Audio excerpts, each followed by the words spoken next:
When we talk about a trauma bond, we talk about the inability to extract yourself from a toxic, divisive, unhealthy relationship. You ask yourself, how on earth did I get into this trauma bond situation? It could be maybe you grew up with it and it was so much your norm, you think this is just the way people are. Only as you get older, you realize, no, this isn't right. But it's just part of who you are. Maybe you are trauma bonded because you were not in a good place when that person was introduced to you. Here are 6 different themes that tend to be part of the trauma bonding theme. Number 1, when you are in a trauma bond relationship, the narcissist often dangles promises in front of you that give you a feeling of hope. The narcissist tries to be pleasant and therefore desirable. They offer you this and give you that. Make promises of how things are going to go well. That's part of their seduction. Pretend they are into you. Slowly that cancer is coming into your system and you don't know that it's a cancer yet. A second thing that's common with trauma bonding is when the negatives show up, they can be really minimized. For example, well, my father has a really bad temper, but he has kind of always been this way, and all the men in his family are that way. A third element is once you are in that cancer and it starts to become a part of your personality, narcissist control over you will increase. It seems they figured out everything for you, the way you are supposed to feel, what your priorities should be. Many times they isolate you. For example, your mother says, "We want you to be with our side of the family, but not your spouse's side of things." That's what I mean by isolation. A fourth common theme we have is once you are in that relationship that's trauma-based, there is a lot of anger that comes out, and it can be used very heavily to keep you in line.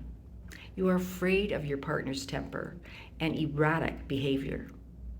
Sometimes their anger is loud, and other times they use the silent treatment. This behavior gets them deeper and deeper into the pattern.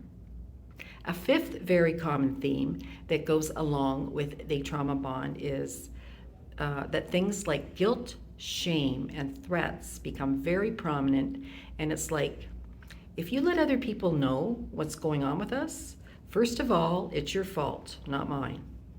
There is a lot of things I could say about you that would just make you look bad. I'll expose you.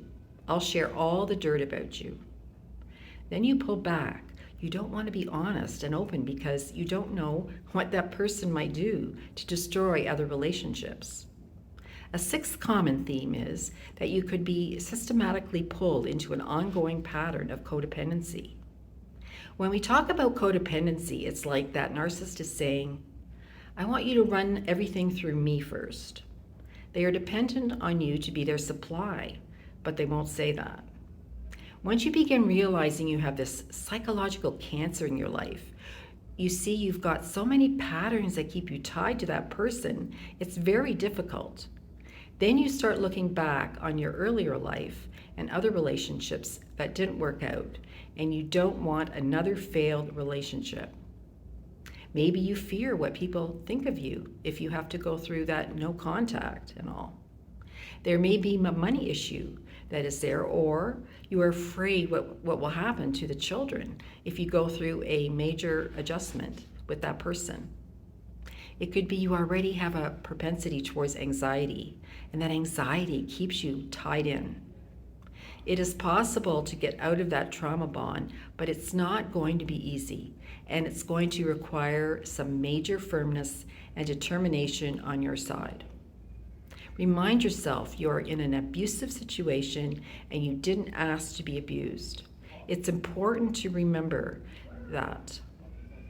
Sometimes you can feel this embarrassment and futility. There you are, and there it is. And at some point, you just have to say, this is something I just can't go on with. And if other people begin to know my stuff, so be it. In addition, you need to be realistic about the cost of exiting. It can hurt. You can feel frustrated with that futility, and you may have to really adjust some of your relationships, and you will have to make room for that. In addition, you need to decide, I need to let people in on my situation. The controlling narcissist wants to keep you contained. They don't want you to want to share anything. They want you to be a keeper of their secrets. Decide that you're not keeping secrets anymore. It could be you will need to start talking directly with close friends for support. When you go through this, it can be helpful for a therapist or coach to help you through it. Maybe you will need to do something legally. The narcissist will try to reel you back in, but remain firm. It's best to go no contact or minimal contact. These people don't change, and any adjustment is going to have to be on your side. It will be difficult going through this, but remind yourself there is something good on the other side that is waiting for you.